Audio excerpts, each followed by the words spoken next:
Assalamualaikum warahmatullahi wabarakatuh. Perkenalkan nama saya adalah Ahmad Daruza dengan NIM 2310606036. Saya dari program Studi Teknik Industri UIN Sunan Kalijaga Yogyakarta angkatan 2023. Pada kesempatan kali ini saya akan menjelaskan tentang suatu program Python yang terdiri dari 4 menu untuk menghitung volume suatu benda. Nah, di sini eh, bisa dilihat dari program yang telah saya buat. Pada kesempatan kali ini saya membuat suatu program untuk menghitung pertama adalah volume tabung, kemudian kedua adalah lima segitiga, ketiga kerucut, dan terakhir nomor 4 adalah kubus seperti itu. Nah, untuk mengetahui apakah program ini berjalan dan bagaimana program ini akan ditampilkan, mari kita run terlebih dahulu teman-teman. Bisa dimulai. Cek. Oke, nah jadi tampilan awal dari suatu program ini ketika dijalankan adalah seperti ini. Selamat datang di perhitungan suatu benda, bla bla bla bla dan lain sebagainya. Nah, di sini kita disuruh menginputkan suatu angka dari 1 sampai 4 dari pilihan-pilihan yang ada di atas itu kira-kira kita ingin memilih angka berapa sih?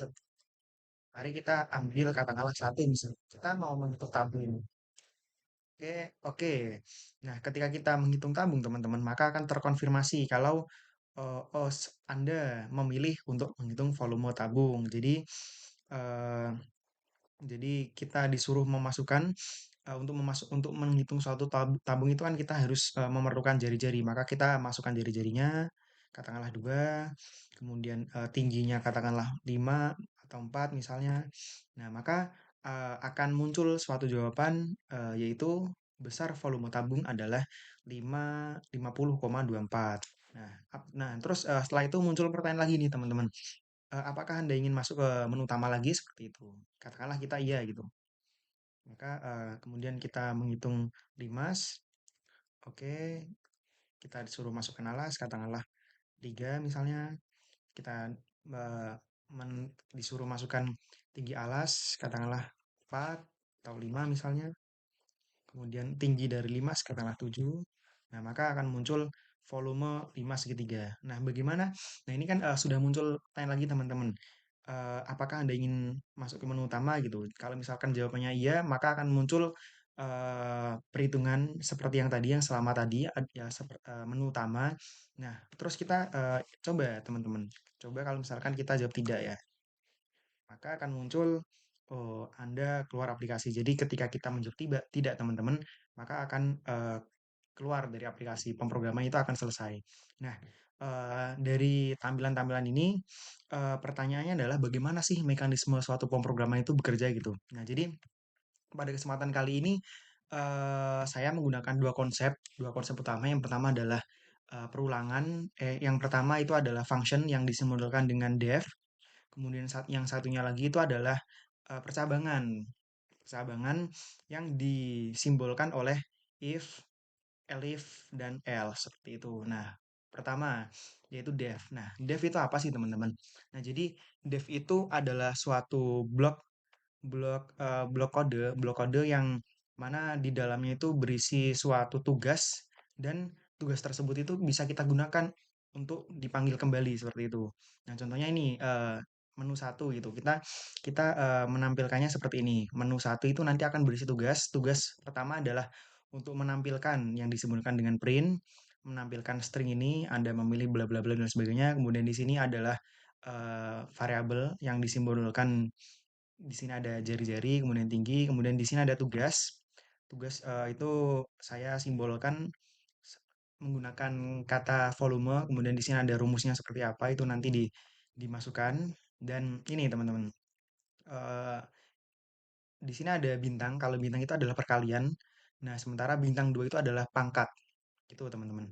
Nah, kemudian setelah dilakukan suatu perhitungan, maka untuk menampilkan perhitungan tersebut itu kita harus membuat suatu print lagi untuk ditampilkan dan disebutkan volumenya dan disebutkan di bagian sini, di bagian belakangnya sini agar nanti eh, hasil perhitungan tersebut itu bisa muncul, teman-teman. Seperti itu. Jadi kurang lebih dalam satu program ini terdiri dari 3 komponen utama. Yang pertama itu adalah variabel.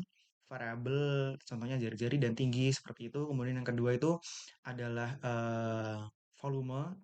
Yang kedua itu adalah rumus. Rumus dari volume itu itu bagaimana sih gitu.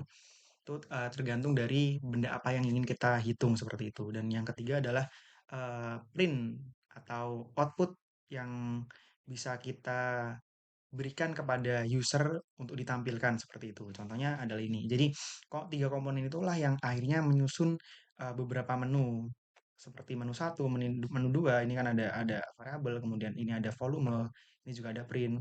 Jadi singkatnya seperti itu. Nah, dan lain sebagainya seperti itu. Nah, kemudian di sini saya juga menggunakan function ulangi. Function ulangi ini tuh untuk apa ya? Memberikan suatu pertanyaan kepada user, kira-kira kamu mau ngitung lagi gak gitu? Kalau misalkan ya, maka akan kembali ke menu utama. Menu utama itu adalah ini, yang berisi beberapa tugas ini. Tapi kalau misalkan tidak, maka Anda akan keluar dari aplikasi seperti itu. Nah, ini pakai div semua. Nah, kemudian yang di bagian bawah ini adalah bentuk dari pemanggilan suatu fungsi. Jadi, bentuk dari pemanggilan suatu fungsi itu disimbolkan dengan kurung, kurung seperti ini yang ada di gambar. Nah, bagaimana sih kalau misalkan kita yang baris nomor 75 ini kita hilangkan, maka tidak akan muncul, teman-teman. Jadi, def itu pada dasarnya eh, un- def itu pada dasarnya suatu rumus yang harus dipanggil. Kalau misalkan nggak dipanggil ya nggak bisa gitu. Seperti seperti mungkin ya seperti itulah. Nah, nih. Oke, ini kita eksperimen ya teman-teman. Gimana sih kalau misalkan kita tidak dipanggil maka akan gimana ya? Nah, nah di sini nggak bisa muncul apa-apa teman-teman. Jadi ini nggak muncul apa-apa kan aser bla bla bla bla gitu. Nggak muncul apa-apa di berkali-kali juga nggak muncul apa-apa. Maka agar program itu muncul kita harus panggil dengan cara menulis functionnya ini kemudian dikurung seperti itu. Maka kalau misalkan kita memanggil ini, maka program dari menu ini akan muncul semua teman-teman. Seperti ini. Ini kan udah ada kan, maka kita jalankan, oke, kita run.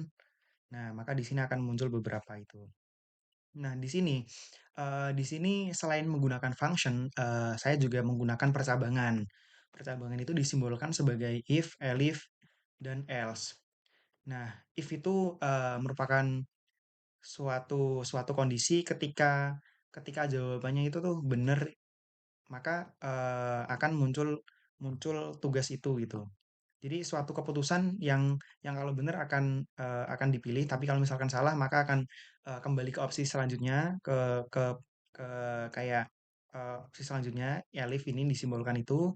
Tapi kalau misalkan elif itu ternyata nggak sesuai sama itu, maka akan berlanjut ke elif berikutnya. Dan kalau misalkan eh, tidak ada di bagian elif dan if kayak salah semua gitu, maka akan masuk ke suatu program else. Jadi singkatnya if dan elif itu adalah opsi-opsi, sementara else itu adalah suatu kondisi ketika salah. Jadi ketika salah itu nanti akan masuk ke program tersebut. Percabangannya seperti itu. Nah, contohnya adalah ini. Ini kalau misalnya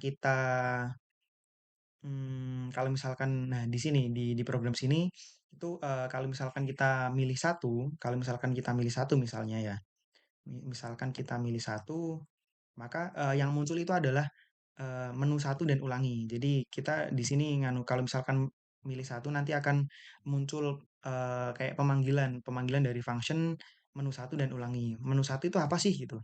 Nah, menu satu itu adalah ini teman-teman. Jadi nanti akan berjalan ke sini, kemudian akan juga muncul eh, function ulangi ini nanti akan eh, ditanyakan apakah Anda ingin masuk ke menu utama atau tidak seperti itu.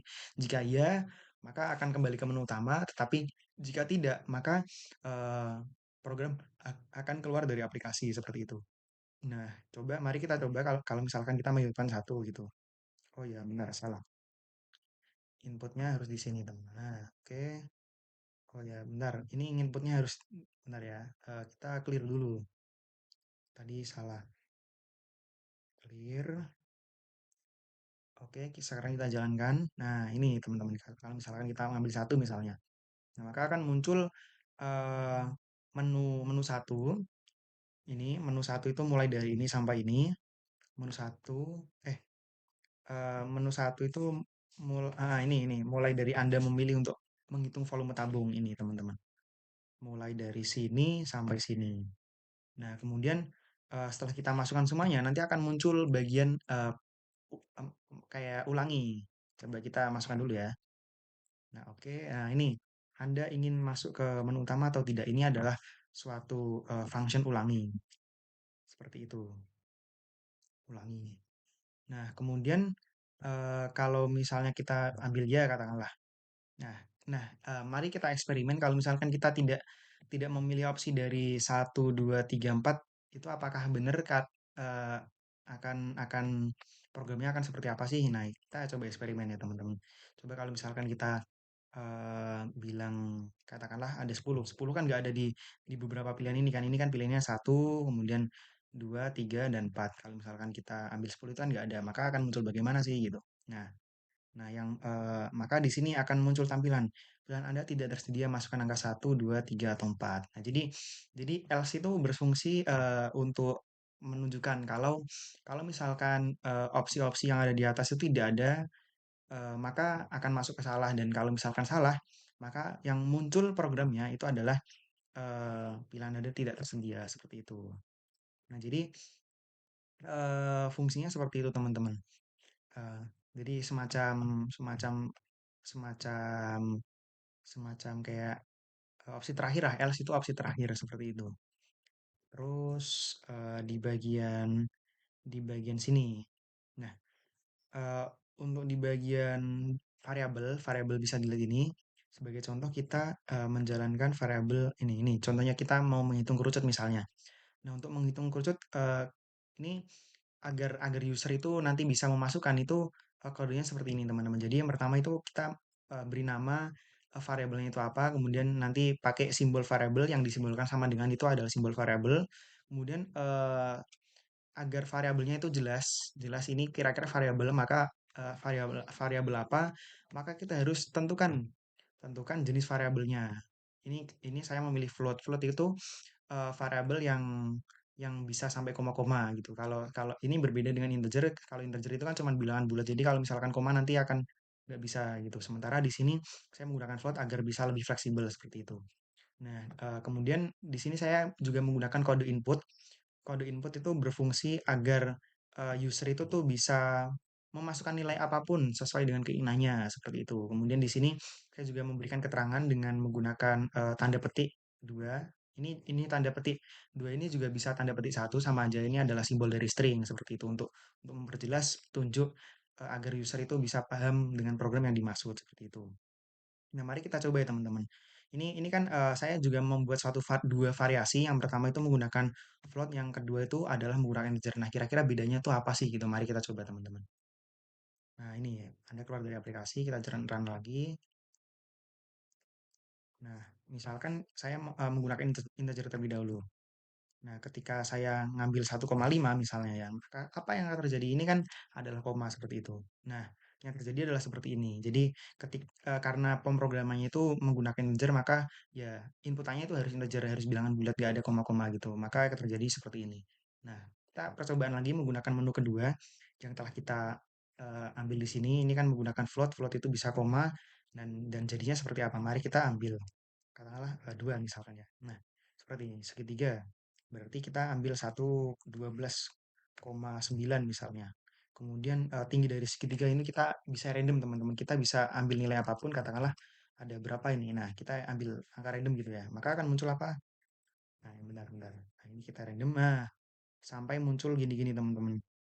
Jadi yang membedakan antara float dengan integer itu kalau float itu lebih fleksibel, tapi minusnya adalah hasilnya nanti ada bagian komanya di bagian belakang ini, seperti ini. Nah, seperti ini. Ini karena angkanya terlalu banyak, jadi disimbolkan seperti ini. Ini ada 21 angka lebih di bagian belakangnya, seperti itu. Nah, jadi kurang lebih seperti itu, teman-teman. Jadi program ini tuh untuk mengetahui eh, untuk kayak memberikan pilihan kira-kira user itu mau menghitung apa seperti itu. Menggunakan beberapa program, ada 4 menu dan nanti juga ada beberapa pilihan seperti itu. Sekian dari saya, terima kasih.